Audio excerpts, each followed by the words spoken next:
Bureau of Fire Protection magkakaroon ng malawakang awareness campaign sa kung papaano makakaiwas sa sunog ngayong holiday season bilang bahagi ng kanilang Oplan Iwas Paputok at Oplan Paalala. Balitang hatid ni Admar Vilando.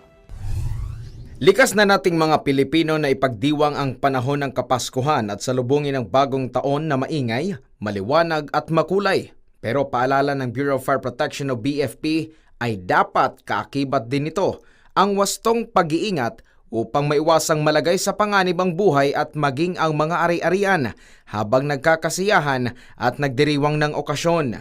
Dahil dito ay nagkaroon ng malawakang awareness campaign ang BFP hinggil sa kung papaano makaiwas sa sunog at iba pang sakuna ngayong holiday season.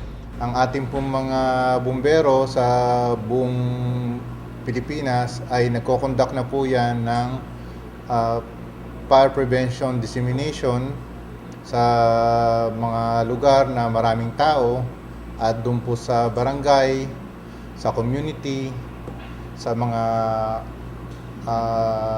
subdivision at included na rin po doon sa mga high-rise buildings. Ayon kay Romero, maraming paraan para maging ligtas sa anumang sakuna ang pagdiriwang ngayong panahon ng Kapaskuhan.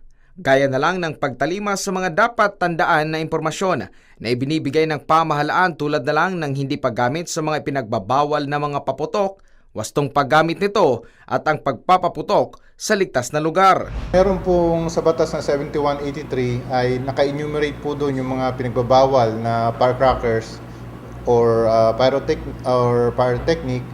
At ang isa sa common po rito ay yung pong mag-i-exceed kayo ng 1/3 teaspoon ng explosive content or 0.2 grams ng explosive content.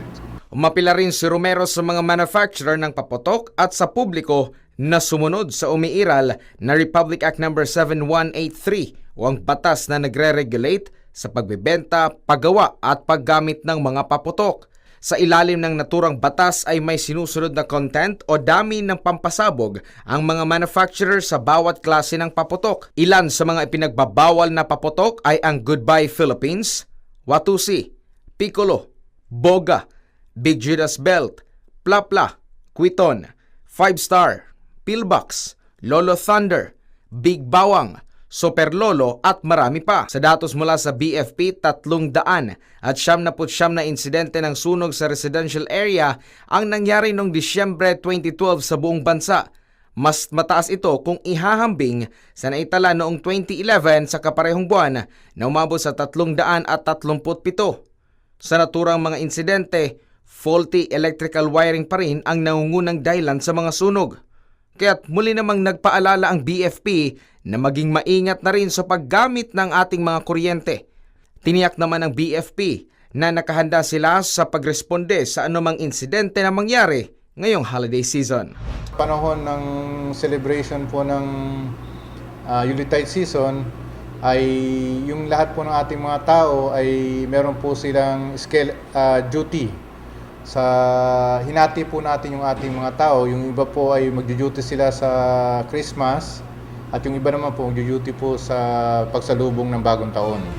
Para sa Newsline Philippines, ito si Admar Vilando, Sunshine Media Network International.